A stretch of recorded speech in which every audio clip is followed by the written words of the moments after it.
محمد وآل محمد صلوات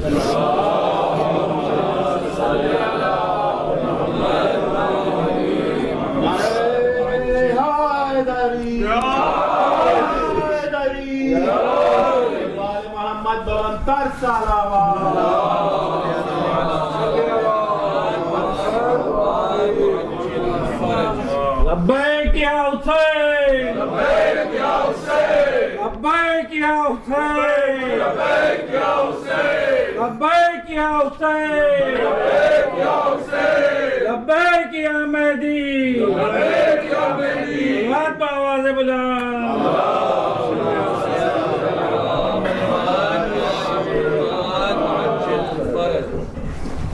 احسن جزاک اللہ بہت اچھا مرتبہ جزاک اللہ احسن حضرات اب جو موسم اعزا شروع ہو رہا ہے تو اس کے لیے ہمیں ان سب کو یاد رکھنا ہے جو اس سال ہمارے درمیان نہیں ہیں اور اس فرش عزا پر وہ بیٹھتے رہے ہیں عزادار رہے ہیں ان سب کے لیے گزارش ہے اور خاص طور پر صاحب خانہ کے جملہ مرحومین کے لیے اور بالخصوص ان کے والدین کے لیے ایک سورہ فاتحہ آپ حضرات پڑھ کر بخشتے ہیں بسم اللہ الرحمن الرحیم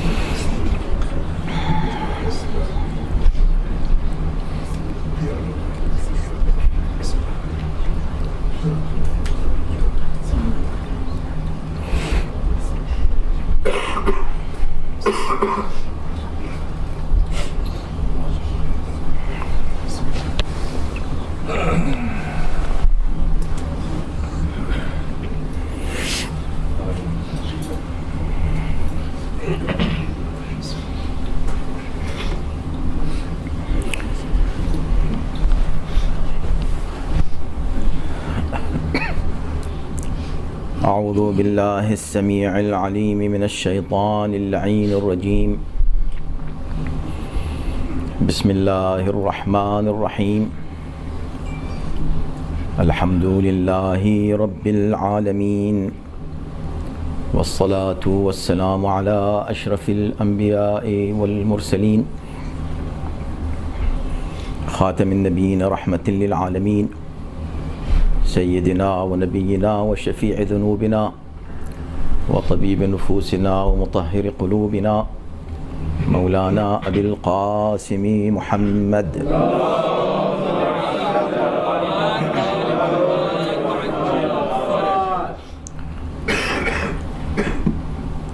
و آلہ الطیبین الطاہرین المعصومین المظلومین واللعنة الدائمة على أعدائهم أجمعين من الآن إلى يوم الدين أما بعد فقد قال الله في كتابه الكريم بسم الله الرحمن الرحيم قال أنظرني إلى يوم يبعثون قال إنك من المنظرين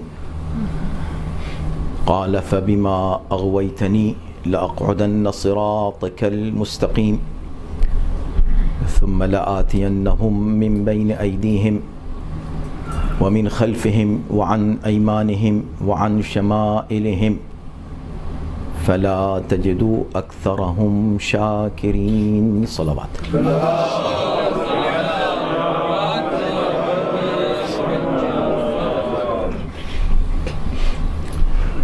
حضرات برادر محترم جناب سجاد لاکھانی صاحب کے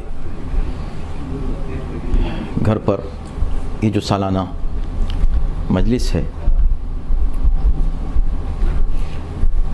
یہ ایام عزا کے استقبال کے عنوان سے منعقد کی جاتی ہے اور گویا ایام عزا کی تیاریاں شروع ہو جاتی ہیں کل سے انشاءاللہ ہر ادارے میں مجالس کا سلسلہ شروع ہو جائے گا اس مجلس میں ایک عرصے سے اس حقیر کو یہ سعادت حاصل ہے کہ اس مجلس کو ہم خطاب کرتے ہیں اور صبح نیکسٹ ڈے ہم اپنی خدمت کے لیے نکل جاتے ہیں مولا کی بارگاہ میں خدمت انجام دینے کے لیے۔ چند سالوں سے تقریباً 7 سال ہو گئے ہیں، ایک اصول ہم نے بنا لیا تھا اور اس پر فی الحال قائم ہیں جب تک اللہ قائم رکھے انشاءاللہ، کہ پہلا عشرہ ہم ایک مکمل سورے پر پڑھتے ہیں۔ یہ آپ کو پتہ ہے، سورہ بقرہ، اس کے بعد سورہ آل عمران، بلکہ اس سے پہلے سورہ حمد پر بھی ہم پڑھ چکے ہیں، اس کے بعد سورہ آل عمران، سورہ نساء، سورہ مائدہ، سورہ انعام، اور اب اس سال سورہ اعراف۔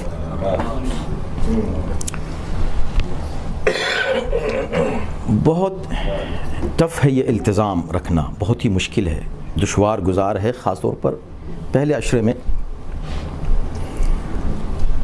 کہاں سورہ بقرہ اور کہاں 10 یا 12 مجلس ہے سورہ بقرہ۔ سورہ بقرہ کو اس میں سمیٹنا، اس کے صرف دروز جو ہیں وہ 145 درس تھے، جو 40 منٹ کے دروز، ان کو سب کو سمیٹنا 12 مجلسوں میں۔ اس کے بعد اسی طرح جتنے بھی یہ سور، یہ جو سورے ہیں سور طوال کہلاتے ہیں، یعنی طویل سورے، طولانی سورے۔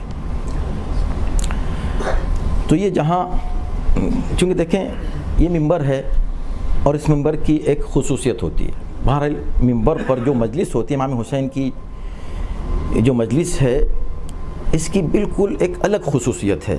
دنیا میں کوئی تقریر اس کا مقابلہ نہیں کر سکتی، کوئی فارمیٹ اس فارمیٹ کا مقابلہ نہیں کر سکتا، نہ کوئی سیمینار، نہ کوئی کانفرنس، نہ کوئی خطبہ جمعہ، نہ کوئی درس، نہ کوئی کلاس، نہ کوئی سیشن، کوئی بھی آپ فارمیٹ لیں آئیں، آپ اس کو اس سے میچ نہیں کر سکتے۔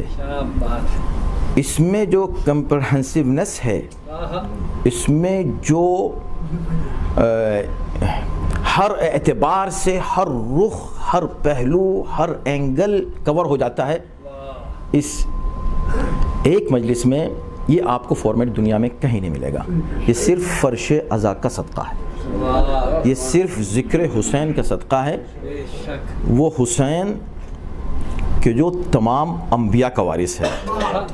تو جتنے انبیاء کی محنتیں ہیں، جس انداز نے جس نبی نے محنتیں کی ہیں، وہ سب سمٹ کر آ جاتی ہیں یا حسین کے ایک لفظ میں۔ اسی انداز سے یہ مجلس عزا کی خصوصیت ہے کہ اس میں سب کچھ سمٹ کے آ جاتا ہے۔ تو اس کا ایک خاص انداز ہے، اس کا ایک خاص طریقہ ہے، جس کو ہمارے اپنے مجموع میں خطابت کے عنوان سے بھی جانا اور پہچانا جاتا ہے کہ بھئی ممبر پر بیٹھنے والا صرف ذاکر نہ ہو، خطیب بھی ہو۔ خطیب کا مطلب کیا ہے کہ آپ اگر صرف اس کو ایک پلین جیسے انفارمیشن دیتے چلے گئے تو آپ لگتا ہے کتاب پڑھ رہے ہیں، ٹھیک ہے، وہ بھی اچھی بات ہے، اس میں کوئی برائی نہیں ہے، عمدہ ہے، کس کے پاس فرصت ہے کتابیں پڑھنے کی، وہ پلین انفارمیشن بھی از فائن۔ لیکن جیسے جیسے لیول بڑھتا جاتا ہے، ہائی ہوتا ہے نا، تو پلین انفارمیشن نہیں، پوری بک کی انفارمیشن کو ایک جملے میں سمیٹ کے ایک بات یہاں کی کہی، ایک بات کہیں اور کی کہی، دونوں کو ملایا اور اس کا ایک نتیجہ نکالا۔ یہ اسٹائل ہے اردو مجالس کا۔ اب سوچ لیں کہ پورے سورے کو مجلس کی صورت میں پیش کرنا،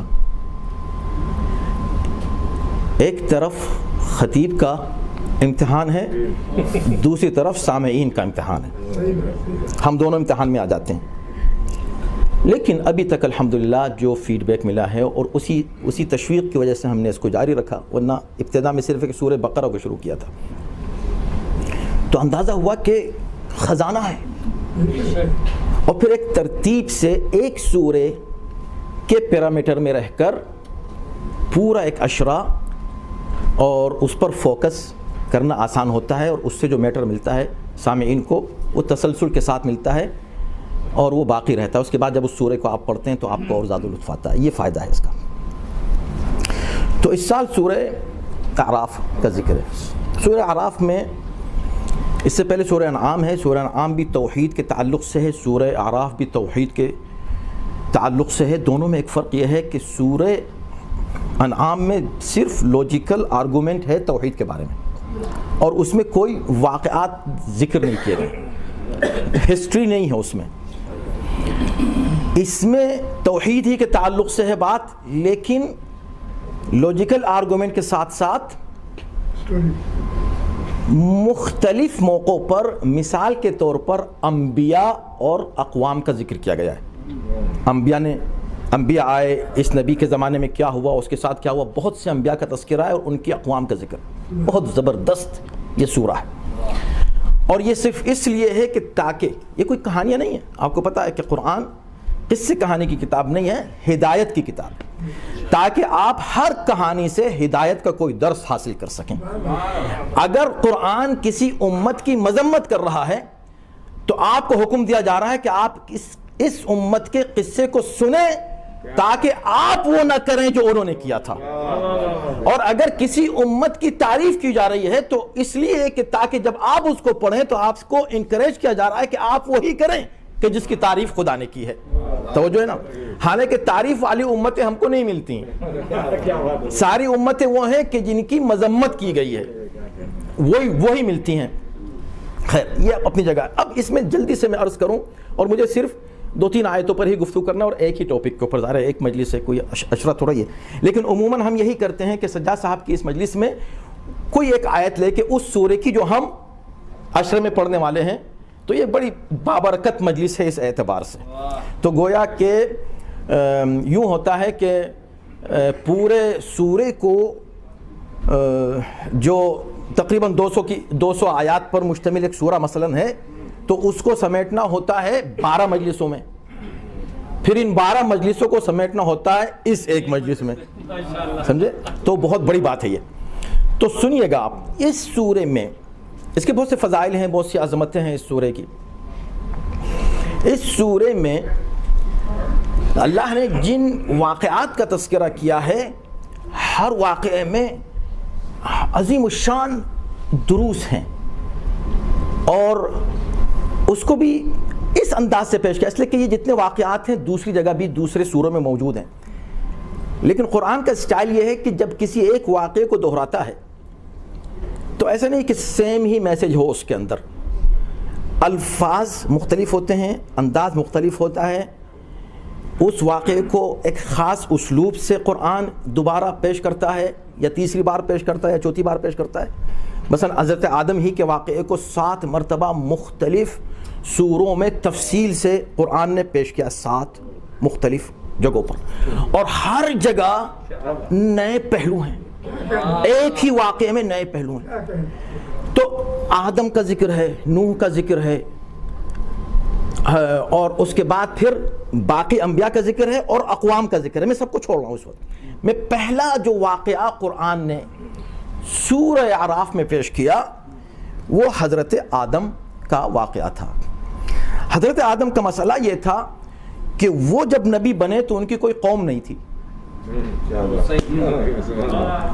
ورنہ جتنے بھی انبیاء ہیں اس میں 3 کا تذکرہ کیا گیا ہے، ایک نبی کا، ایک وہ جو ان کے مقابلے پر آیا، ایک وہ جس نے ان کی بات سن لی۔ اب یہاں پر چونکہ آدم پہلے نبی ہیں تو کوئی قوم نہیں ہے، مگر اللہ نے اس کا التزام باقی رکھا کہ جب اللہ کا کوئی نمائندہ ہو، عجیب بات ہے، توجہ، اور اس کا واقعہ پیش کیا جائے تو دونوں کا ذکر ہو، ان کا بھی جنہوں نے مانا، ان کا بھی جنہوں نے نہیں مانا۔ اب جب قوم ہی نہیں ہے آدم کی تو ماننے والوں کا ذکر کیسے آئے گا؟ چلیں شیطان کا تو پتہ چل گیا کہ مقابلے پر آ گیا، ماننے والے جب ہیں ہی نہیں تو تعریف کیسے ہو ان کی؟ تو اللہ نے پھر اس موقع پر ان کو شامل کر لیا جن کے لیے آدم نبی بنا کے نہیں بھیجے گئے تھے۔ میں توجہ کیجیے گا، انہیں میں اللہ نے شامل کر لیا. کیوں؟ اس لیے کہ یہ اصول نہ ٹوٹ جائے کہ بھائی تعریف بھی کرنا ہے مذمت بھی کرنی ہے. ارے جب ماننے والوں کے تعلق سے تولا تبرہ ضروری ہے تو رہبر کے تعلق سے تولا تبرہ ضروری کیوں سے نہیں ہوگا؟ جو مان رہا ہے اس کی تعریف ہو. تو یا اللہ یہ فرشتوں کو حکم کیوں دے رہا ہے کہ سجدہ کریں؟ ان سے کیا مطلب؟ کیا ان کے لیے نبی بنا کر بھیجا؟ تو خود ان کے سامنے اعلان کر رہا تھا, انہی فرشتوں سے کہہ رہا تھا انی جاعل فی الارض خلیفہ, میں زمین پہ خلیفہ بنا رہا ہوں, انسانوں کے لیے بنا رہا ہوں. یہ خلیفہ فرشتوں کے لیے تو نہیں ہے. کہا نہیں ہے. دیکھو میں دنیا کو یہی میسج دینا چاہتا ہوں, یہ خلیفہ جس کے لیے نہیں ہے نا اس کو بھی سجدہ کرنا پڑے گا. یا اللہ کیوں؟ کہا اس لیے کہ میں نے بنایا ہے. توجہ کیجئے گا, میں نے بنایا ہے. اب اگر یہ سجدہ نہیں کرتا تو جو سجدہ نہیں کرتا یہ نہ کہے کہ بھئی مجھ سے کیا مطلب؟ یا اللہ یہ تو نے بنایا ہے خلیفہ زمین کے لیے, ہم آسمان میں رہتے ہیں, ہم سے کیا مطلب؟ کہاں مطلب ہے؟ کیا مطلب ہے؟ نسبت مجھ سے ہے. یہ نسبت کا احترام بتایا جا رہا ہے. یہ پورا محرم کیا ہے؟ یہ حسین کی عزاداری کیا ہے؟ یہ نسبت کا احترام ہے. جو احترام کرتا ہے فرشتہ بن جاتا ہے, احترام نہیں کرتا شیطان بن جاتا ہے.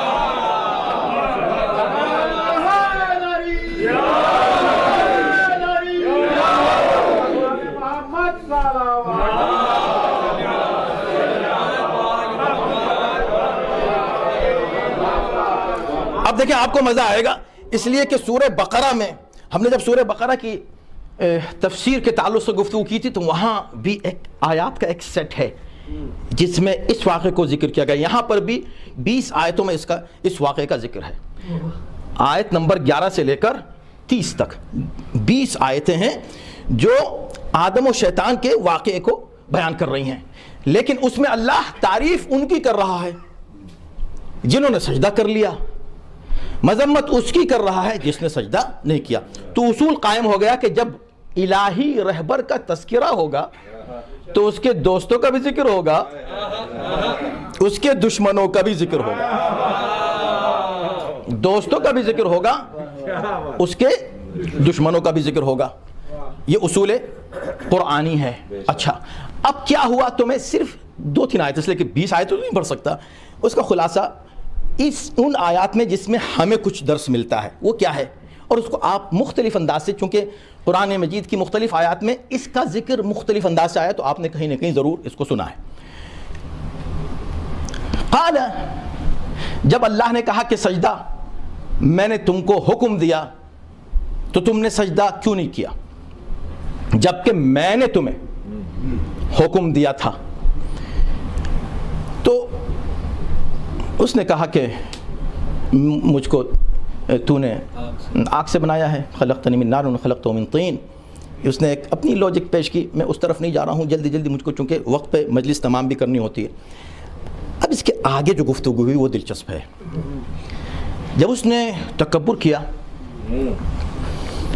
تو اللہ نے اسے نکال دیا, فخرج منہا انک رجیم. جب اس کو نکالا تو اس نے ایک مطالبہ کیا, وہ آپ سب جانتے ہیں کیا کہا. قال انظرنی الی یوم یبعثون. کچھ جگہوں پر ہے قال رب انظرنی, یہاں نہیں ہے. اس کی کیا وجہ ہے, اس کے بھی بہت ہی عجب کمال کے ریزن سے. میں اس طرف نہیں جا رہا ہوں کہ یہاں ربی اس نے کیوں نہیں کہا, اس لیے کہ آگے پیچھے جو سیاق و سباق آیت کا وہ دیکھا جاتا ہے. خیر, لیکن میں سب کو چھوڑتا ہوں یہ کہہ رہا ہوں کہ اب اس نے کہا قال انظرنی, اس نے اللہ سے کہا. گفتگو خدا کی اور شیطان کی چل رہی ہے. اس نے خدا سے کہا, جب اللہ نے کہا کہ تو نکل جا, تو نے میرے حکم کو نہیں مانا. جب وہ نکلنے لگا تو نکلتے نکلتے اس نے کہا کہ یا اللہ انظرنی الی یوم یبعثون, تو مجھے قیامت تک کی مہلت دے دے. قیامت تک کی مہلت دے دے. قال انک من المنظرین. منظرین یہ روٹ ورڈ اسی کا ہے جس سے انتظار ہے، اسی روٹ ورڈ سے، یہ وہی مادہ ہے. منظرین، تم منظر ہو. منظر یا کون؟ یعنی جس کو مہلت دی گئی ہے، مہلت دی گئی ہے اسے منظر کہتے ہیں، منظرین. تو تم منظرین میں سے ہو. جسے مہلت دی جائے وہ منظرین میں ہوتا ہے، اور جو کسی کا انتظار کرے وہ منتظرین میں ہوتا ہے. ہلکا ہلکا سا میں تھوڑا سا تاکہ آپ کو الفاظ کا بھی لطف آ جائے. منظرین منتظرین کا فرق ہے. یعنی شیطان ہے منظرین میں. کیوں؟ اس لیے کہ وہ منتظر نہیں ہے، وہ منظر ہے. اس کو موقع دیا گیا ہے، وہ کسی موقع کا انتظار نہیں کر رہا ہے. چلو ہم تم کو موقع دیتے ہیں. اب یہاں ایک سوال ہے، اس سے پہلے کہ ہم دوسری آیت پیش کریں اور وقت پہ گفتگو تمام ہو. سوال یہ آتا ہے یہاں کہ اس نے کیا کہا؟ یا اللہ مجھے موقع دے، انظرنی، موقع دے مجھے، تھوڑا سا مجھے مہلت دے. ٹھیک ہے، جب اس نے کہا مہلت دے تو رک جاتا یہ کہے کہ مہلت دے. یہ تو کمال ہے قرآن کا میرے بھائی. اس نے یہ خود اتنا بیوقوف کیسے ہو گیا کہ اس نے خود اپنے لیے پابندی لگا دی. الی یوم یبعثون، قیامت تک کی مہلت دے دے. اگر یہ کہہ دیتا کہ بس مجھے مہلت دے دے تو اس کو مہلت مل جاتی. ہو سکتا ہمیشہ کی مہلت مل جاتی ہے نہیں. یہ ایک سوال آتا ہے. وہ خود کہہ رہا ہے کہ مجھے قیامت تک کی مہلت دے. کہا نہیں، جتنے دنیا کے مجرمین ہیں نا، جو کرمنلز ہیں، وہ اپنے کرائم کی انٹینسٹی کو جانتے اور پہچانتے ہیں. ابھی بات نتیجے پہ آئے گی، توجہ کیجئے گا.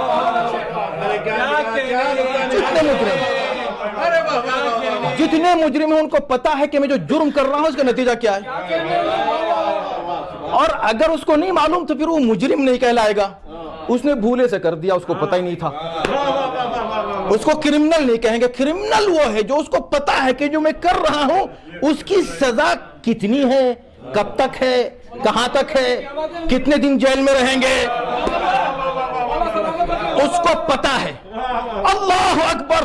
ہماری جان قربان بلاغت قرآنی پر جب آدم کا مخالف خدا سے بات کرتا ہے، کہتا ہے یا اللہ مجھے معلوم ہے میری سزا کب تک ہے، میں آخرت کے لیے مان نہیں سکتا، بس مجھے پتا ہے کہ اگر مجھے مہلت مل سکتی ہے تو قیامت تک کی مہلت مل سکتی ہے، اس سے زیادہ نہیں مل سکتی. جو نہیں مل سکتی میں کیوں مانگوں؟ اللہ نے کہا انک من المنظرین، تم مخصوص وقت کے لیے تم کو مہلت دی جا رہی ہے. لیکن یہ تھا شیطان جس نے اپنے کرائم کی انٹینسٹی کو پہچانا. اب جو علی کے مقابلے پر آیا، اس نے کیوں کہا کہ ابھی عذاب دے دے؟ خدا کی اس نے یہ کیوں کہا کہ ابھی عذاب دے دے؟ اس لیے کہ اس کو معلوم ہے کہ علی کی مخالفت کر کے ایک دن کی بھی مہلت نہیں مل سکتی.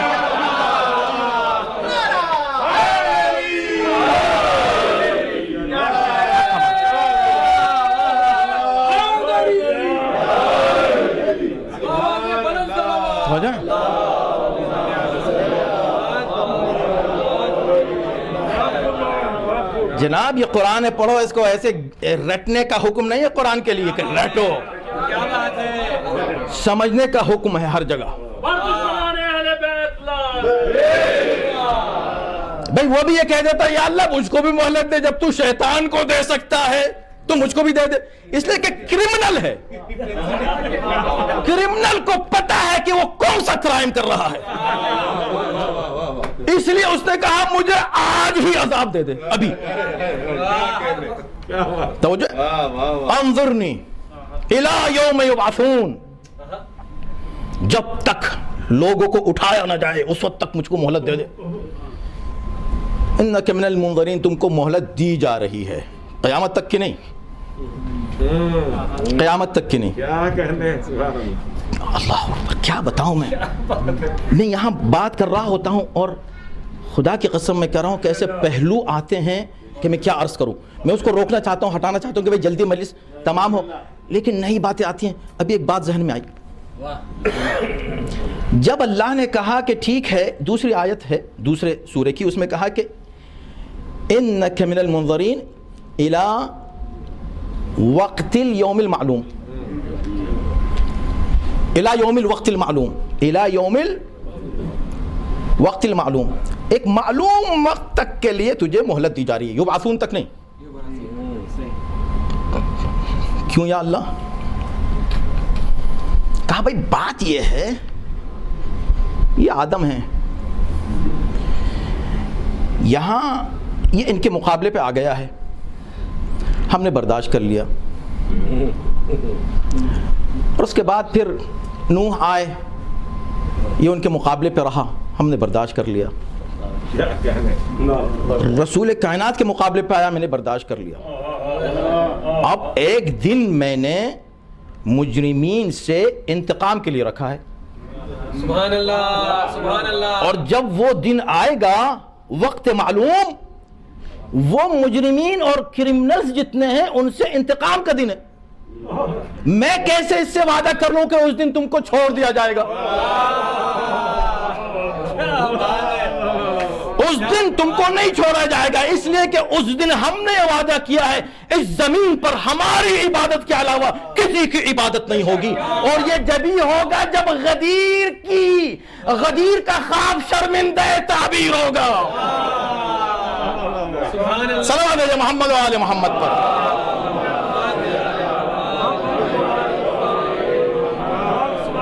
ہر چیز کا فلسفہ ہے. اب جب امام زمانہ تشریف لائیں گے نا، اب جب ان کی حکومت ہوگی تو کسی ایسے شخص کو برداشت اس وقت نہیں کیا جائے گا. باتیں ختم ہو گئی، ہر چیز چیپٹر کلوز. اب مجرمین کا چیپٹر کلوز، یعنی مہلتیں دی جا رہی ہیں، مہلتیں دی جا رہی ہیں، مہلتیں دی جا رہی ہیں.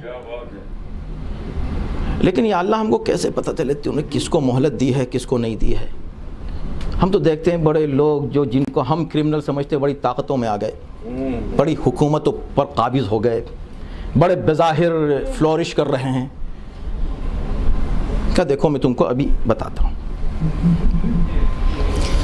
جب اس نے کہا کہ میں بہکاؤں گا تو اللہ نے کہا کہ فخرج منہا مذءوما مدحورا، نکل جا یہاں سے ذلت و خواری کے ساتھ، ذلت کے ساتھ نکل جا.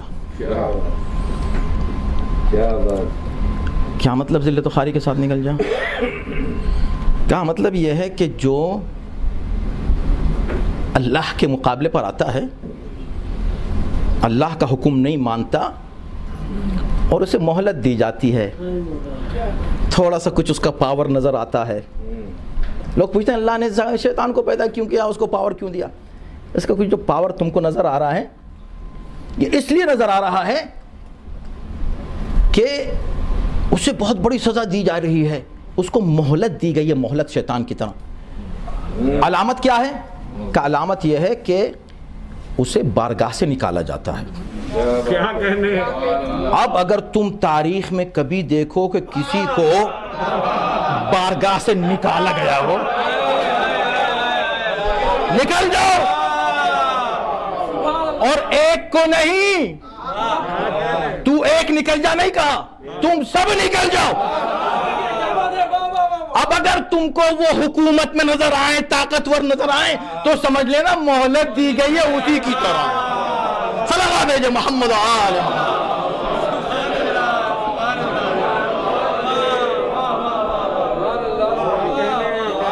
اب آئیے، اس نے ایک اور عجیب بات کہی. یہ بات جو ہے صرف اسی سورے میں ملتی ہے. اس نے کیا کہا؟ جب اس نے بات پکی کر لی کہ مجھ کو مہلت مل گئی، پہلے نہیں کہی یہ بات. دیکھیں کرمنل مائنڈ دیکھیں. جب اسے مہلت مل گئی، خدا نے کہا چلو ٹھیک ہے ہم تم کو مہلت دیتے ہیں. اس نے کیا کہا؟ فَبِمَا أَغْوَيْتَنِي، اب چونکہ تو نے مجھے گمراہ کیا ہے، تو نے مجھے گمراہ، اللہ نے گمراہ کیا تھا اس کو، اللہ نے گمراہ کیا. اللہ نے تو صرف خلافت کا اعلان کیا تھا، کیا کہنے اس کا خیال یہ ہے کہ ان کی وجہ سے ہوا جو کچھ ہوا. کیوں؟ اس لیے کہ اگر نہ یہ اعلان کرتے نہ میں اس حالت تک پہنچتا. تو مجرم جو ہے وہ اعلان کرنے والے پر الزام لگاتا ہے. فَبِمَا أَغْوَيْتَنِي، تو نے گمراہ کیا. بھئی گمراہ نہیں کیا، خدا تو ہدایت دینے والا ہے. بھئی یہ تو وہ ہے کہ جن کا نمائندہ کہہ رہا ہے کہ ایسی بات لکھ دو، تم کبھی گمراہ ہی نہیں ہو. گمراہی سے بچانے والے ہیں یہ. ان پر الزام یہ ہے کہ گمراہی ان کی وجہ سے آئی ہم کو. اچھا، تو یہ اس نے گمراہی کا الزام اللہ پہ لگا دیا. فَبِمَا أَغْوَيْتَنِي، چونکہ تو نے مجھے گمراہ کر دیا نا. حالانکہ گمراہ نہیں کیا، اللہ نے گمراہ قرار دیا، یعنی اعلان کر دیا کہ گمراہ ہو گیا ہے. اللہ کی طرف سے اعلان گمراہی ہے. خیر، اس میں بہت سے پہلو میں سب چھوڑا ہوں، لیکن اب آپ دیکھیے کہ وہ کیا کہتا ہے. وہ یہ کہتا ہے کہ چونکہ تو نے مجھے گمراہ کیا. اللہ اکبر، میں کیا کروں، مجھے خود لطف آنے لگتا ہے. میں کیا کروں پہلے تو میں خود اس کے مزے لینے لگتا ہوں تھوڑا سا، اس شاعر کی طرح جو اپنے شعر کے خود لطف اور مزے لیتا ہے، پہلے پھر سناتا ہے. میرا ذرا اس سے مختلف ہے کہ میرا کوئی لفظ نہیں ہے اس میں، میں اللہ کے کلام سے لطف لینے لگتا ہوں. اس نے کیا کہا؟ لَأَقْعُدَنَّ صِرَاطَكَ الْمُسْتَقِيمِ. اس کو آپ نے 20 بار سنا ہوگا. یا اللہ میں تیرے صراط مستقیم پہ بیٹھ جاؤں گا. سنا ہے نا؟ کتنی بار سنا ہے؟ اس کو اس پہلو سے سنیں، کیونکہ ایک ایک لفظ میں دیکھیں، تفسیر کے درس میں کیا ہوتا ہے کہ ایک ایک لفظ کا انالیسس ہوتا ہے. جب تک آپ الفاظ کی ڈیپتھ میں نہیں جائیں، آپ کو کیا مزہ آئے گا قرآن کا؟ کیونکہ ریگولر بک نہیں ہے یہ، ہماری تقریر کی طرح نہیں ہے کہ بس رینڈملی انہوں نے کچھ کہہ دیا. آپ نے کہا مولانا پھر سے اس بات کو کہیے. شاعر تو کہہ دے گا اس بات کو اسی طرح، ہم اس کو بالکل بدل دیں گے، پتہ نہیں کیا کہا تھا، پھر دوبارہ دوسرے طریقے سے کہہ دیں گے. اللہ کا کلام ایسا نہیں، ایک ایک لفظ ویل کیلکولیٹڈ. اس نے کیا کہا؟ لاقعدن، میں بیٹھ جاؤں گا. وہ یہ کہہ سکتا تھا کہ میں صراط مستقیم پہ بیٹھ جاؤں گا. نہیں، اس نے کیا کہا؟ میں تیرے صراط مستقیم پہ بیٹھ جاؤں گا.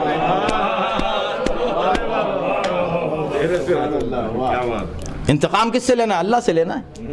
تو میں تیرے صراط مستقیم پر بیٹھوں گا. ارے تیرے صراط مستقیم کیا؟ اور اللہ نے بھی لکھ دیا کہ ہاں صراطک المستقیم، تیرے صراط. اچھا، تو ان مسلمانوں سے سب سے جمع کر کے سارے مولویوں کو، سارے مفتیوں کو، سارے حافظوں کو جمع کر کے نا کانفرنس کرو، اور کانفرنس کر کے ان سے پوچھو کہ یہ بتاؤ، یہ جو صراط مستقیم ہے یہ اللہ کا راستہ ہے یا اللہ والوں کا راستہ ہے؟ اللہ کا راستہ ہے یا اللہ کے مخصوص بندوں کا راستہ ہے؟ کس کا راستہ بتاؤ ہمیں.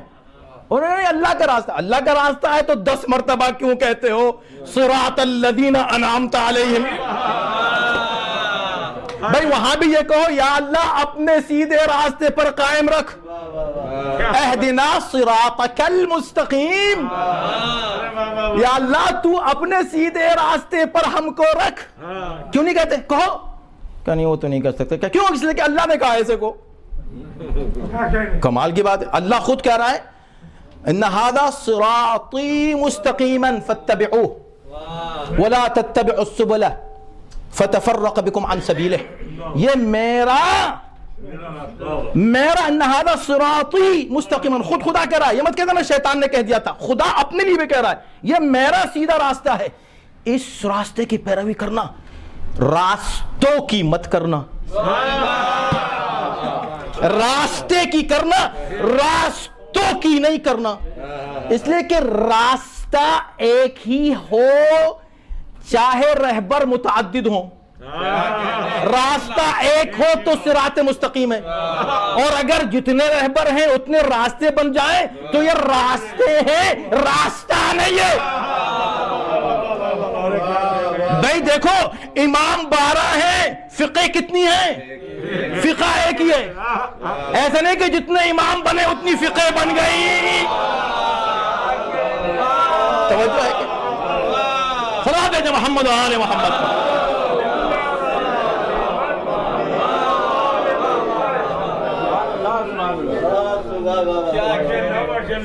تو جو ہے نا اذان محترم، اب سنیے اللہ اکبر۔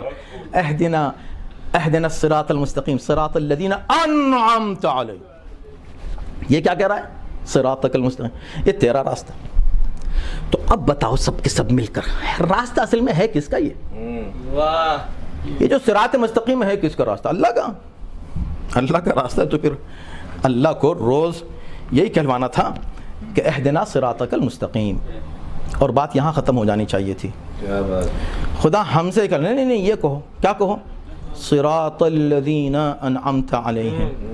یا اللہ یہ تو تیری عبادت ہے، یہ تو نماز ہے، یہ خالص ہے، اس میں تو ہم صرف تیرا ذکر کرتے ہیں، ایاک نعبد، صرف تیری عبادت، ہم اس میں بندوں کا ذکر ہی نہیں کرنا چاہتے۔ کہ نہیں کرنا چاہتے اسی لیے تو کروا رہا ہوں۔ ابھی بھی کرو، جب ختم ہو جب بھی کرنا۔ نہ شروع کر سکتے ہو نماز ان کے ذکر کے بغیر، نہ ختم کر سکتے ہو نماز ان کے ذکر کے بغیر۔ کہا یہ کون لوگ ہیں؟ کہا یہ وہی لوگ ہیں صراط الذین انعمت علیہم، جن کے لیے امام شافعی نے کہا، امام شافعی کتنی بڑی شخصیت ہے ملت مسلمہ کی، وہ کیا کہہ رہے ہیں؟ یا آل رسول اللہ کفاکم من عظیم الفضل انکم من لم یصلی علیکم لا صلاۃ لہ۔ ارے تم اہل بیت کی باتیں کرتے ہو لوگوں، سنو، میں اپنے مولا سے اہل بیت سے کہتا ہوں، اے اہل بیت آپ کی فضیلت کے لیے اتنا ہی کافی ہے۔ یہ جتنے مسلمان ہیں نا، یہ جتنے نمازی ہیں نا، ان کی نماز ہی پوری نہیں ہوتی جب تک آپ پہ درود نہ بھیجیں۔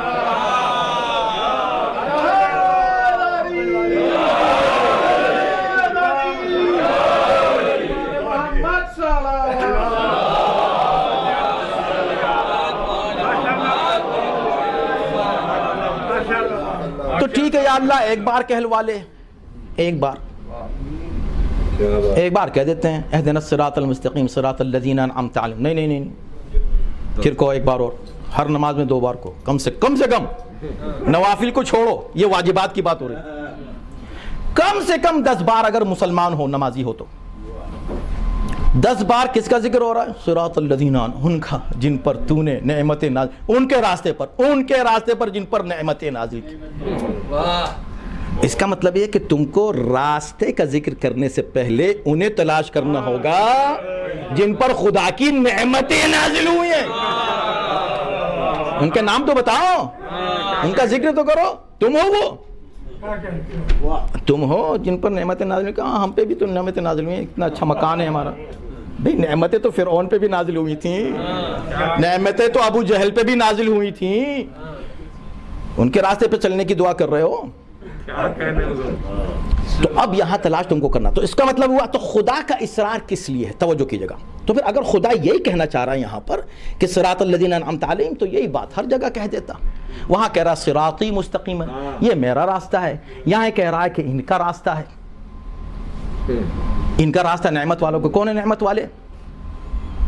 اہل بیت کے علاوہ اور کوئی ہے ہی نہیں جن پر وہ نعمتیں نازل ہوئیں جو کسی پر نازل نہیں ہوئی۔ یونیک نعمت ہے، صرف اہل بیت ہے نا۔ تو یہاں تو کہلوا رہا ہے کہ اہل بیت کے راستے پر چلو، وہاں کہہ رہا ہے کہ میرا راستہ، وہاں بھی یہ کہہ دے، یہاں بھی یہ کہہ دے، ایک ہی بات ہو کا نہیں۔ وہاں یہ کہوں گا کہ یہ میرا راستہ ہے، عجیب بات ہے، تو جو یہ قرآنی بلاغت ہے۔ جب میں کہوں تو میں کہوں گا میرا راستہ، مگر جب تم کہو تو تم کہنا علی کا راستہ۔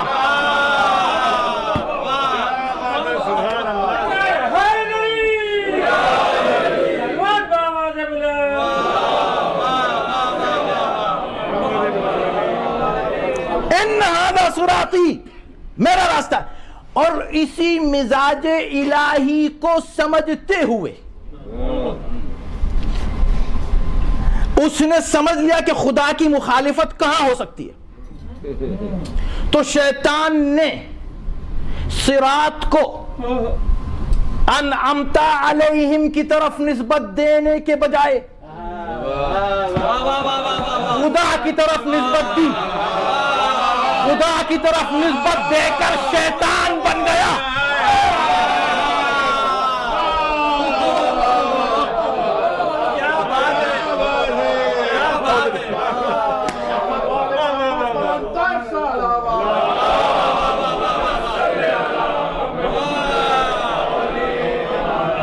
یہ میں نے بات جلدی سے اس لیے کہہ دی کہ میں سمجھ رہا تھا بہت سے لوگوں کے ذہن میں بات آ رہی تھی کہ جب میں نے کہا کہ خدا صراط کو اپنی طرف نسبت دیتا ہے تو کسی نے کہا بھی شیطان نے کیوں دے دی؟ ارے اس لیے تو شیطان بنا، شیطان پر واجب تھا کہ کہے صراط آدم کی، تیرے خلیفہ کی صراط ہے، اس نے صراط کو کہا اللہ کی صراط، کہا نکل جاؤ۔ اب پتا چلا کہ خدا یہ میسج دینا چاہتا کہ دیکھو یہ صراط مستقیم اصلی میں میرا راستہ ہے، مگر یہی جو میرا راستہ ہے یہی اہل بیت کا راستہ ہے، راستے الگ الگ نہیں ہیں میرے اور اہل بیت کے، لہذا میں جب کہوں گا اس راستے کو میں تو یہ کہوں گا میرا راستہ، اس لیے کہ اہل بیت میرے ہیں، میں نے ان کو معین کیا ہے، یہ راستہ میرا ہے، میں نے یہ راستہ بنایا ہے، یہ راستہ میرا ہے، میں کہوں گا میرا راستہ، مگر جب تم کہو تو روز کہنا اہل بیت کا راستہ۔ اگر تم نے اس راستے کو میری طرف نسبت دی تو تمہارا وہی حال ہوگا جو اس کا ہوا۔ سلام علیہ محمد وآلہ۔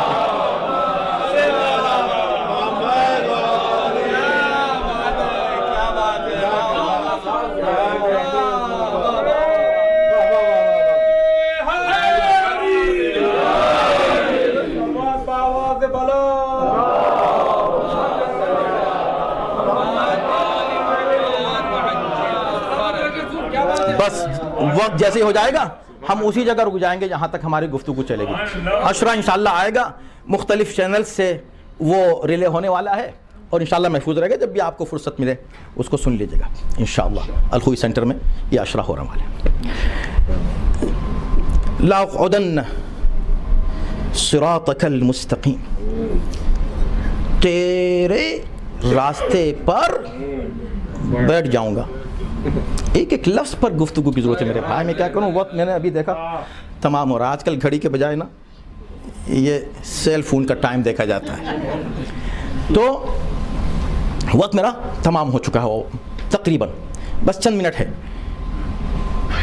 تیرے راستے پر بیٹھ جاؤں گا، اچھا عجیب لفظ ہے، بیٹھ کیوں جائے گا بھائی؟ تو بیٹھ کے کیا کر سکتا ہے؟ کھڑا رہے، اچھا عجیب ہے، کمال ہے، بیٹھے گا اور بیٹھ کے کہہ رہا ہے کبھی یہاں سے آ جاؤں گا، کبھی ادھر سے آ جاؤں گا، کبھی ادھر سے آ جاؤں۔ تو بیٹھا تو نہیں، تو کھڑا ہوا ہے، بیٹھ جاؤں گا تیرے صراط مستقیم پر۔ یہ قرآنی بلاغت ہے۔ اگر کہتا کھڑا ہو جاؤں گا، اگر کہتا ہے کہ اسی پہ چلتا رہوں گا سب کے ساتھ، تو وہ بات نہیں ہوتی جب بیٹھ جاؤں گا۔ بیٹھ جاؤں گا کیا مطلب؟ یعنی میں وہاں پر پورے ارادے کے ساتھ پڑاؤ ڈال دوں گا۔ پڑاؤ کہاں ڈالے گا؟ صراط مستقیم پر۔ چل تو سکتا نہیں صراط مستقیم پر، چلے گا تو مومن ہو جائے گا، لہذا یہی صورت ہے کہ وہ بیٹھ جائے، بیٹھ جائے۔ اچھا تو کھڑا ہو جائے گا؟ نہیں، کھڑا ہونے میں اور بیٹھنے میں فرق ہے۔ جو آدمی کھڑا ہوتا ہے، اگر آپ کسی کو کھڑا ہوا دیکھیں نا تو آپ سمجھ جائیں گے کہ ٹیمپریری یہاں پر کھڑا ہوا ہے، اور کوئی بیٹھ جائے تو سمجھے دیر تک کے لیے بیٹھا ہوا ہے، اس کا انتظار ذرا دیر کا انتظار۔ اس کا مطلب یہ کہ اس نے کہا میں بیٹھ جاؤں گا، بیٹھ جاؤں گا کا مطلب کیا ہے کہ میں اب یہاں پورا ارادہ بھی رکھتا ہوں اور پورے اطمینان کے ساتھ میرے پاس خوب ٹائم ہے ان لوگوں کو روکنے کے لیے۔ روکے گا کیسے؟ اب دیکھیں عجیب عجیب الفاظ، کیا ہے قرآن ہے میرے بھائی۔ اگر ایک تو پڑھ لیتے ہیں ایسے ہی، وہ بھی پڑھنے چلے وہ بھی صحیح ہے، پڑھو تو صحیح قرآن۔ ایسی کتاب ہوتے ہوئے انسان پریشان ہو جائے، ممکن ہی نہیں ہے خدا کی قسم۔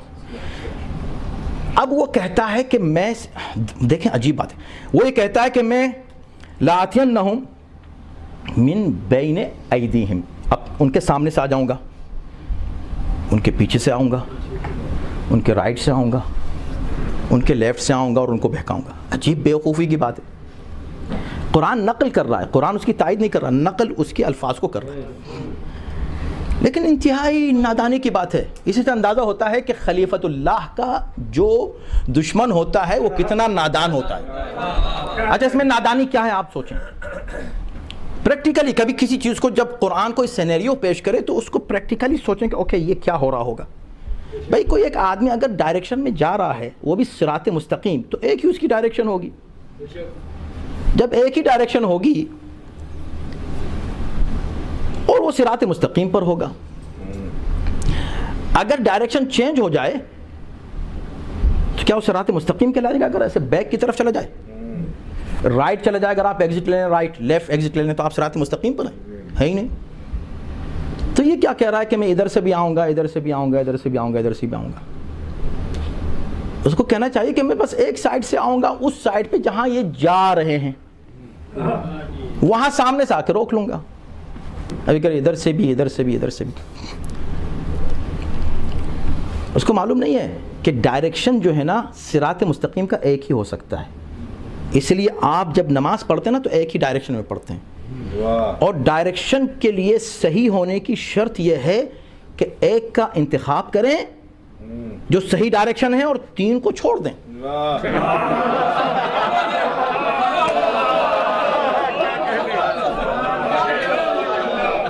مجھے نہیں ہے کہ نہیں،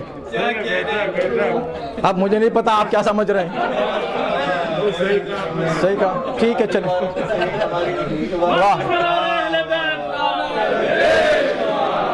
ایک ڈائریکشن چلیں۔ اس نے کہا میں ہر طرف سے آؤں گا۔ یہ ہر طرف سے آنے کا کیا مطلب ہے؟ یہ مطلب ہے گھیرنے کا، یعنی کہ اگر کوئی بچنا چاہے گا ادھر سے اور رائٹ کی طرف جا کر اور پھر واپس آنا چاہے گا تو میں ادھر سے آ جاؤں گا، میں ادھر سے آ جاؤں گا۔ اس کا مطلب یہ ہے کہ میں اس کے لیے کوئی راستہ چھوڑوں گا ہی نہیں، جس طرف رخ کرے گا میں وہاں موجود رہوں گا۔ خدا نے کہا ٹھیک ہے نکل جا، تو بہکا۔ اب یہاں علماء نہیں ہے، میرا نقطہ نہیں ہے، جو حقیقت ہے یہ اس سے پہلے بہت علماء بیان کر چکے، لیکن مجھے بہت پسند ہے اس لیے میں آپ کے سامنے پیش کر رہا ہوں اس کو، کہ جو اس نے جو چار سمتیں بیان کی، تو ایک تو نادانی میں نے آپ کو بتائی کہ کیا تھی، ایک اور اس نے نادانی بہت بڑی کی۔ میں نے عرض کیا کہ یہ میرا نقطہ نہیں ہے، کس کا ہے مجھ کو نہیں معلوم ہے، لیکن علماء اس کو پڑھتے ہیں۔ وہ کیا ہے؟ وہ بہت دلچسپ ہے، بہت اچھا ہے۔ دوسری اس نے نادانی یہ کی کہ اس نے سمتیں چار بیان کی،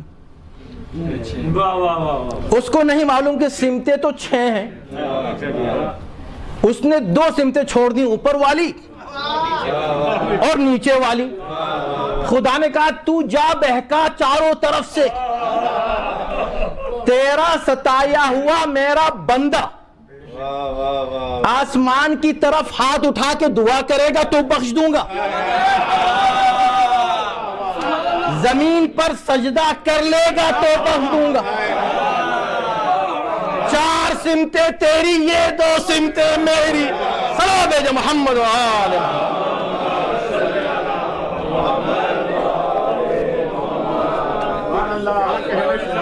اور ایک صلوات پڑھیں محمد و آل محمد۔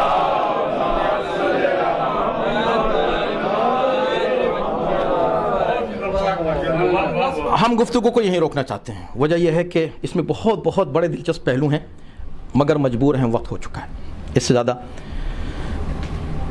بات نہیں کرنی چاہیے۔ لیکن آپ خود غور کریں، یہ اس کے لیے خود آپ کے فکر کے دریچے کھلتے ہیں۔ جب آپ قرآن کا مطالعہ کریں تو الفاظ پر غور کریں، یہاں یہ لفظ کیوں ہے۔ اگر آپ کمپیریزن کریں تو اور مزہ آئے گا کہ اس سورے میں اس واقعے کو اس طرح کیوں پیش کیا، اس سورے میں اس واقعے کو اس طرح کیوں پیش کیا۔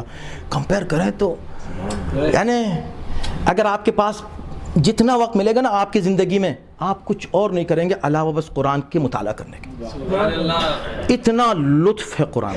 اب ظاہر سی بات ہے قرآن میں کتنا لطف ہے, اتنا ہی لطف ہے جتنا ذکر اہل بیت میں. تازگی ہے قرآن کی, یہ تازگی ہے. جتنی بار پڑھتے ہیں سورہ حمد کو آپ روز 10 مرتبہ پڑھتے ہیں, کبھی بور ہوئے؟ بور نہیں ہوتے, مزہ آتا ہے, اتنا ہی لطف آتا ہے کتنی بار بھی پڑھیں آپ. جبکہ کوئی اور بھی چیز, کوئی اور کلام اگر آپ 2 بار سن لیں تو آپ کہیں گے بھئی سن چکے ہیں چھوڑو, لیکن قرآن کو آپ کبھی نہیں کہتے کہ چھوڑو سن چکے ہیں. کیوں؟ اس لیے کہ قرآن معجزہ ہے. جو ذکر معجزہ ہوتا ہے اسے بار بار سننے میں مزہ آتا ہے. اب سمجھے ذکر علی میں مزہ کیوں آتا ہے. اس لیے لطف آتا ہے, مزہ آتا ہے. وہی واقعہ, وہی ذکر, وہی بات بار بار سنتے ہیں, اتنا ہی لطف آتا رہتا ہے, مزہ آتا رہتا ہے. کبھی کوئی نہیں کہتا ارے یہ کیا مولا کا خیبر تو ہم سن چکے ہیں. اور اگر کوئی کہتے تو معرفت کی کمی کے سبب اس لیے کہ خیبر ہو, خندق ہو, مولا کا ذکر ہو, مولا کے فضائل ہوں, ایک مومن کو مزہ ہی اس میں آتا ہے. کبھی نہیں کہتا کہ میں تو اس کو سن چکا ہوں, سن چکا تو قرآن کتنی بار سن چکا ہوں, چھوڑ دو.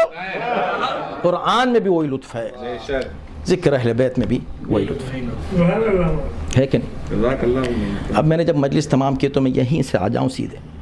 میں آپ سے ایک سوال کروں, یہاں جتنے لوگ بیٹھے ہیں اللہ سب کو محفوظ رکھے, آپ کے رشتہ داروں کو محفوظ رکھے, لیکن کوئی نہ کوئی واقعہ آپ کے عزیزوں میں دور قریب میں ایسا ضرور ہوا ہوگا کہ کسی سے آپ بچھڑے ہیں, وہ کوئی آپ سے بچھڑا ہے, قریبی شخص ہے, کسی کا باپ, کسی کی ماں, کسی کا بھائی, کسی کی بہن, کسی کا بیٹا. اس کے انتقال کے موقع پر کتنا گریہ آتا ہے, آپ کتنا روتے ہیں, آپ کتنا تڑپتے ہیں, لیکن 10 دن کے بعد اتنا گریہ نہیں آتا. یہ نیچر ہے, اللہ نے نظام رکھا اس طرح. 1 سال کے بعد پھر آپ کی وہ یادیں نہیں ہوتی جو اس دن تھیں جس دن انتقال ہوا ہے. گریہ میں کمی آ جاتی ہے, یادوں میں کمی آ جاتی ہے, لیکن یہ کون سا ذکر ہے کہ ابھی وہ واقعہ کا دن آیا بھی نہیں, بس اس تصور سے کہ چاند رات ہو گئی ہے. یہ کیا کون سا ذکر ہے آخر, کیا بات ہے اس میں؟ آپ کوئی 20 سال کا بیٹھا ہے, کوئی 30 سال کا بیٹھا ہے, کوئی 40 سال, سال ہا سال سے آپ اس تاریخ میں سنتے آئے کہ حسین نے مدینہ چھوڑا. کیا یہ ذکر پرانا ہوا, کیا یہ ذکر پرانا ہوا؟ مدینہ چھوڑ دیا حسین, حسین ماں کی قبر سے رخصت ہوئے ہیں, حسین نے بیٹی کو چھوڑا ہے مدینے,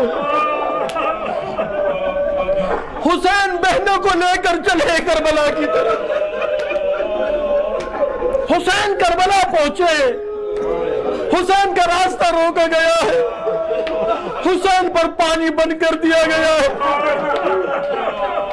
حسین کے لیے ایک رات شب عاشور آئی ہے, حسین کے لیے ایک صبح عاشور آئی ہے, حسین کے ساتھی مارے گئے ہیں, حسین کا بیٹا مارے گئے ہیں, حسین کے بھائی کے بازو قلم ہو گئے. یہ کتنی بار سنتے ہیں آپ, جتنی بار سنتے ہیں اتنی بار آنکھوں سے آنسو آتے ہیں کہ نہیں؟ یہ اس غم کی تازگی ہے, ایسا لگتا ہے جیسے آج پہلی بار آپ نے سنا ہے یہ بات. ہاں عزادارو, بس ایام عزا آ گئے. ابھی آپ نے مرثیہ سنا, دونوں مرثیہ ماشاءاللہ بہترین انداز سے دونوں نے, اللہ دونوں کو سلامت رکھے, اور تمام مولا کے خادموں کو, اور تمام ذاکروں کو, اور تمام سامعین کو, اور فرش عزا بچھانے والوں کو. لوگوں کو اندازہ نہیں, ہم سے پوچھتے ہیں روتے کیوں ہو, روتے کیوں؟ بھئی ہم رو رہے ہیں, ہمیں کوئی روکنے والا نہیں ہے, ہم رو رہے ہیں, ہمیں کوئی تماچے مارنے والا نہیں ہے, ہم رو رہے ہیں، ہمیں کوئی تازیانہ مار کے روکتا نہیں ہے۔ آؤ ذرا ان کو دیکھو، ننھی سی بچی باپ کو روتی ہے۔ ارے تم نے کیا دیکھا نہیں؟ اگر کوئی بچہ یتیم سامنے آ جاتا ہے، دنیا کا ہر آدمی آگے بڑھ کے سر پہ ہاتھ رکھنا چاہتا ہے، پیار کرنا چاہتا ہے، بچے کو دلاسا دینا چاہتا ہے، بیٹا فکر نہ کرنا، بیٹا فکر نہ کرنا، میں تمہارے باپ کی جگہ ہوں۔ ارے کوئی سکینہ سے کہہ دیتا، ہاں ہاتھ تو آیا مگر سر پر رکھنے کے لیے نہیں، رخسار مارنے کے لیے۔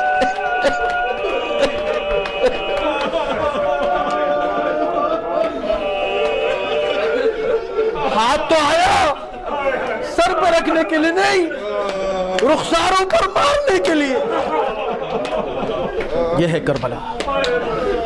عزا خانے سج چکے ہیں، محرم آ چکا، فاطمہ کا گھر اجڑ رہا ہے۔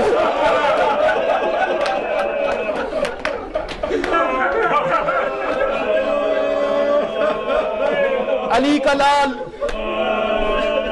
مدینہ چھوڑ رہا ہے، نبی کا نواسا وطن چھوڑتے ہوئے بہت دکھ ہوتا ہے وطن والوں کو، اور خاص طور پر ان کو جن کو پتا ہو کہ پھر کبھی نہیں آئیں گے، اور خاص طور پر ان کو جن کی کچھ یادیں اس شہر سے وابستہ ہوں۔ حسین کیا کرے، اس قبر پہ جاتا ہے، اس بھائی کی قبر پر کہ بچپن سے جس کا کبھی ساتھ چھوٹا نہیں، مرنے کے بعد بھی مصیبتیں آئیں، جنازے پہ تیر لگے، مگر دفن کر دیا گیا بقیع میں۔ بقیع کو کبھی مت بھولیے گا، بقیع میں اس بھائی کو دفن کر دیا گیا۔ تو حسین کا ایک رابطہ تو رہا، چلو کبھی بھائی یاد آتے تھے تو بقیع میں چلے جاتے تھے، بھائی کو سلام کرتے تھے، بھیا تمہارے بغیر دل نہیں لگتا۔ لیکن اب حسین ملنے نہیں آئے ہیں، رخصت ہونے آئے ہیں بھائی سے۔ بہت مشکل ہے بھائی سے رخصت ہونا۔ نانا کی قبر پہ جب کبھی دل بھرتا تھا، جب پریشان ہوتے تھے امت کے مظالم اور ان کے ستانے سے، جب کبھی تکلیف ہوتی تھی تو نانا کے روزے پہ آ جاتے تھے، نانا یہ آپ کی امت بہت ستا رہی ہے ہم کو، گفتگو کرتے تھے۔ اب آج ملنے نہیں آئے ہیں، آج امت کی شکایت کرنے نہیں آئے، آج نانا سے رخصت ہونے آئے۔ ہاں آزادارو، اب میں سمجھ رہا ہوں آپ کدھر جا رہے ہیں۔ ایک رشتہ ایسا ہے دنیا میں، ایک رشتہ ہر ایک کے لیے، سب کے لیے ایسا ہے کہ کسی بھی پریشانی میں، کسی مشکل اور مصیبت میں آپ جا کر اپنا سر اس آغوش میں رکھ دیں، آپ کو سکون مل جائے گا۔ وہ آغوش کیا ہے؟ وہ ماں کی آغوش ہے۔ حسین اس مصیبت کے مرحلے پر ماں کی قبر پہ آتے، اماں تمہارا حسین آیا۔ یہ وہی حسین آیا ہے کہ جس کے لیے ماں نے بندے کفن کھول دیے تھے، بندے کفن جس کے لیے کھول دے وہ ماں۔ جب حسین اس سے بات کر رہا ہوگا تو قبر کی کیا کیفیت ہوگی؟ ماں سے گفتگو کر رہے ہیں، ماں سے بات کر رہے ہیں۔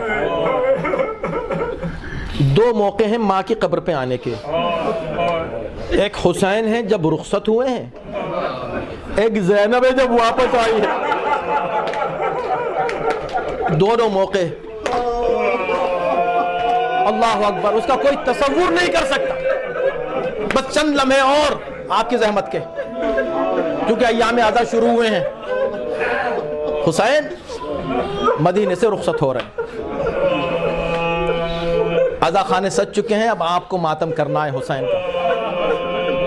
آج کی رات یہ دعا کریں، یا اللہ یہ توفیق دے کہ ہم یہ 2.25 مہینے حسین کی عزاداری میں ایسے گزاریں کہ بس حسین کی ماں کو صحیح پرسہ دے سکیں. حسین کی مظلوم ماں کو سب سے زیادہ مستحق پرسے کی کون ہے؟ حسین کی ماں. آپ پوچھیں گے کیوں؟ تو میں کہوں گا اس لیے کہ ہماری تو دعا ہی یہ ہے کہ ہم ان میں شامل ہو جائیں جن کی تمنا فاطمہ نے کی تھی. بابا پھر میرے حسین پر روئے گا کون؟ فاطمہ کی تمنا تھی میرے حسین پر رونے والا کوئی ہو. ہم آج ہاتھوں کو جوڑ کے کہتے ہیں شہزادی اتنا روئیں گے ہم، اتنا روئیں گے ہم جتنے ہماری طاقت اور اختیار. اور رونا نہیں، یہ تو رونا آتا ہے حسین پر، ہم روتے نہیں ہیں. عمدن تو رونا کسی پر نہیں آ سکتا، آنسو ایسے بہتے نہیں ہیں. انسان عمدن ہنس سکتا ہے لیکن ارادتاً رو نہیں سکتا جب تک دل پر چوٹ نہ پڑے. روتا نہیں ہے. اب خدا جانے کہ حسین کے نام میں کیا ایسی رقت ہے. حسین کہاں اور آنکھوں سے آنسو بہہ گئے. بس حسین رخصت ہو رہے ہیں. چند فقرے میں نے عرض کیا نا. اب جب حسین رخصت ہونے لگے، حسین کے امتحانوں میں، ان مشکلات اور مصائب میں جس کا سامنا حسین نے کیا ہے، رشتوں کے مسائل ہیں. یعنی رشتوں کو ڈیل کرنا. آپ کربلا میں دیکھ رہے ہیں، بیٹا جا رہا ہے، بھتیجا جا رہا ہے، بھانجے جا رہے ہیں، بھائی رخصت ہو رہا ہے. وہ تو خود رخصت ہوئے، اب جن سے حسین رخصت ہو رہے ہیں، بہن سے رخصت ہو رہے ہیں، بیٹیوں سے رخصت ہو رہے ہیں. یہ سب مصیبتیں ایک جگہ. لیکن جو صاحبان اولاد ہیں اس کیفیت کو سمجھیں گے کہ ایک مصیبت حسین کی ایسی ہے کہ دل پھٹتا ہے. خدا کی قسم سب تیاری کر رہے ہیں. بچے بہت سفر کی خوشی سے تیاری کرتے ہیں. بچے ہمارے گھر میں بھی، آپ کے گھر میں بھی ہیں. جب آپ ٹریول کرنے والے ہو اور بچوں کو پتا چلے، سب اپنا اپنا سامان تیار کر رہے ہوتے، بڑی خوشی خوشی. ان کو کچھ بھی پتا نہیں کہ کیا ہونے والا ہے سفر میں، بس ٹریول کریں گے، ہم سفر پہ جا رہے ہیں، ہم باہر جا رہے ہیں. بڑی خوشی خوشی سب تیاری کر رہے ہیں. یہ کیسے ہو سکتا ہے کہ سب تیاری کر رہے ہو اور ایک بچی ہو جو تیاری کرنے والے بچوں کو حسرت سے دیکھ رہی ہو؟ کبھی اس بچے کے پاس آئے، بابا سے کہو مجھے بھی لے چلے. کبھی اس بچے کے پاس آئے، بابا سے کہو مجھے بھی لے چلے. خدا جانے ارے باپ کا دل تھا کیسے بیٹی کو چھوڑا ہوگا، کیسے بیٹی کو چھوڑا ہوگا. ارے علماء کہتے ہیں یہ تو چھوڑنا ہی تھا، اس لیے کہ حسین کو معلوم تھا کہ کیا ہونے والا ہے. اور بچوں میں یہ فاطمہ صغریٰ وہ بیٹی تھی جو فاطمہ کی صورت تھی. ارے نہیں، جو نبی کی صورت ہو وہ قتل ہو جائے یہ تو برداشت ہے، مگر جو فاطمہ کی صورت ہو وہ درباروں میں بازاروں میں آئے، یہ حسین کو برداشت نہیں. میں کہوں گا مولا مگر زینب بھی تو گئی، ام کلثوم بھی تو گئی، سکینہ ہو گئی.